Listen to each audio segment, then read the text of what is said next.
Before you start, you need to know the rules. We've split this video into 4 difficulty levels: easy, hard, nightmare, and impossible. The vast majority of viewers are too scared to make it past easy. We want to know how far you can go. So when it's over, drop a comment and tell us which level you reached.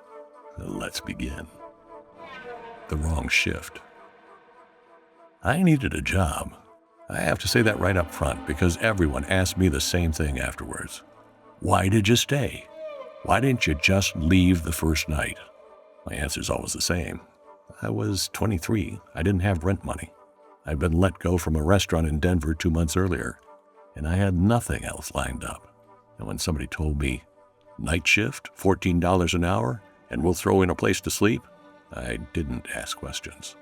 The station sat on Interstate 70, right where the western edge of Kansas meets the Colorado line. It's hard to describe to people who've never been out there. The road runs dead flat all the way to the horizon. On both sides, there's nothing but dry wheat fields, wind, and telephone poles. The nearest real town, Burlington, is 40 minutes away. At night, you can drive that road for hours without seeing a single headlight. That's the kind of place the station was. A little market off the side of the road, glowing yellow all by itself. 4 pumps out front, and behind it, a 2-room shack where I was supposed to sleep. The man who hired me was named Russ. 60s, didn't talk much. Hands that smelled like motor oil. He showed me the store, the register, the coolers, the back room. Then he stopped at the door on his way out and said, "There's one rule. I don't care about anything else." He pointed to the clock above the counter. Between 4 and 4:30 in the morning, no matter who shows up, don't go to the door. Don't go out to the pumps. Whatever you do, you stay inside and you wait. Half an hour. That's it. Asked him why, of course. Russ looked at me, thought about it for a second, then just shrugged. "Insurance thing," he said. That didn't make any sense. But at that hour, in that situation, I nodded. When you're desperate for money, you let strange things slide. Nothing happened the first 3 nights. That part matters too, because those 3 nights put me at ease. The shift started at 10 and ended at 6. Maybe 3 or 4 cars came through a night, all of them before midnight, after the world went completely silent. And I don't mean ordinary silence.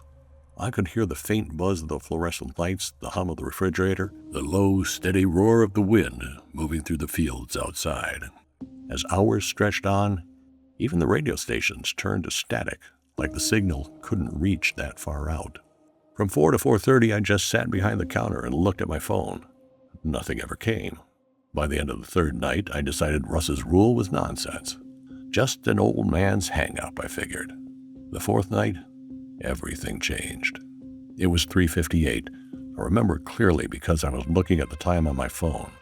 Right at that moment, the lights inside the store flickered once, then came back.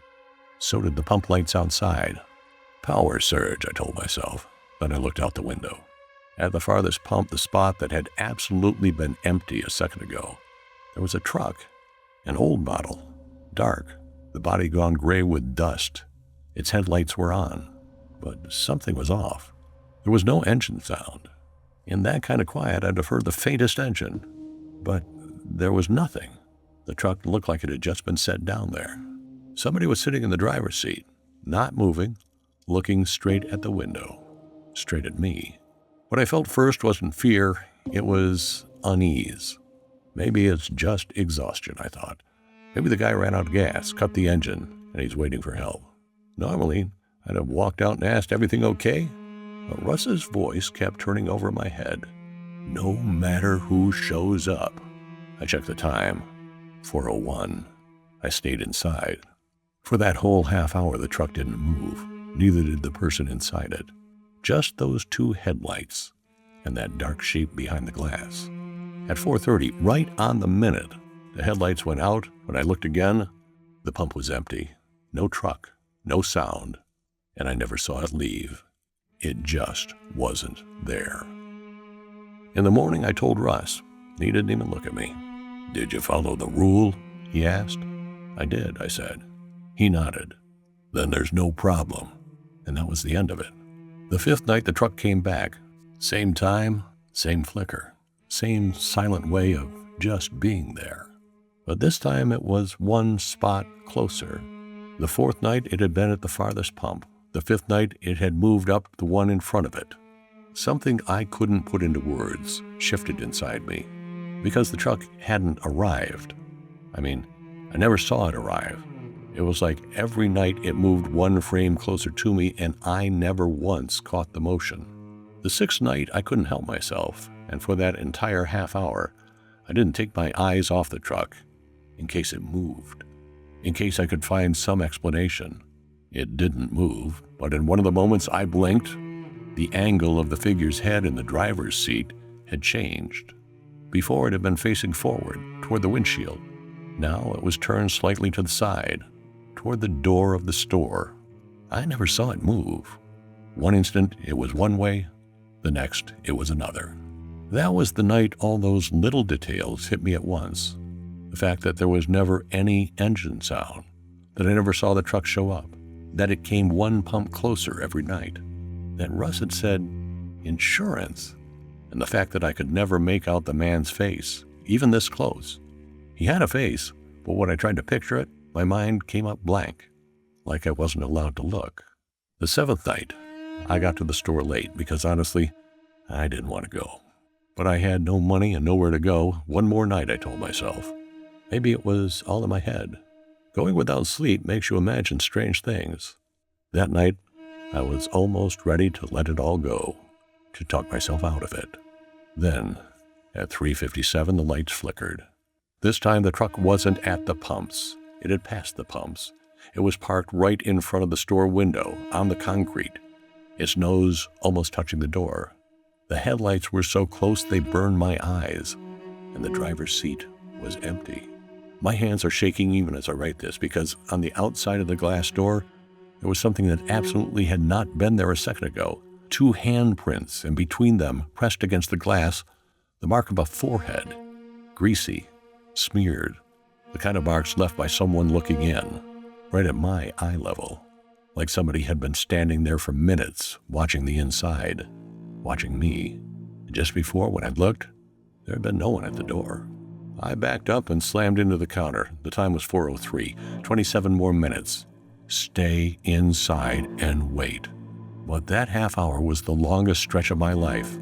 The automatic door, you know, those doors that open when something gets close to the sensor. That door started to shudder. It would try to open, part way a few inches, then stop, then try again. Like the thing outside was learning how to get in. Cold air poured inside, and with the smell of the fields came another smell underneath it. Wet earth, and below that, something spoiled and faintly sweet. I grabbed my phone and called Russ. It rang and rang, then he picked up. In a sleepy voice he said, "What is it?" I told him everything. The door, the marks, the empty seat. He went quiet for a second. Then the only thing he said in a very calm voice was this: "Don't look out the window. Hang up the phone. Keep your eyes shut until it's 4:30. And don't talk to anything." The call ended. I closed my eyes. I could hear the door buzzing, the effort to open, that scratchy sensor sound. And at one point, one very clear moment, a breathing sound came from right behind the door. Like human breathing, but slow. Very slow, like something imitating the act of breathing. It said my name. In Russ's voice, "Nolan. Open the door, Nolan." But Russ had just hung up. He couldn't be out there. I didn't open my eyes. I didn't move my lips. I counted in my head, second by second. At some point, the buzzing of the door stopped. The smell pulled back. The familiar hum of the fluorescents came back. When I opened my eyes, it was 4:31. The glass was clean, the marks were gone, the pumps were empty, like nothing had ever happened. But on the inside of the door, inside on the clean floor, there was a single mark of mud that absolutely had not been there before. A single shoe print, facing inward, inside. When Russ showed up that morning, I'd already packed my bag. He looked at me, saw the print, then looked back at me. "You didn't open the door?" he said. It wasn't a question. "I didn't," I said, my voice shaking. He nodded, pulled a roll of cash out of his pocket, and set it on the counter. More than I'd earned. "Good," he said. "Some of them do." He didn't say anything else. I left the station that morning and I never went back. I never saw Russ again either. Months later, I dug around online and searched for that station's address. There's no record of it. No business listed at that location. Like there was never a gas station there at all. I still don't know what I saw, what the truck was, what was inside it, why it came one step closer every night, what would have happened if I'd broken the rule. I don't know. The only thing I know is this. 3 years have gone by and I'm still awake between 4 and 4:30 in the morning. Every night, right on the minute. And every time lying in bed with my eyes shut, I start counting in my head, just to get through that half hour.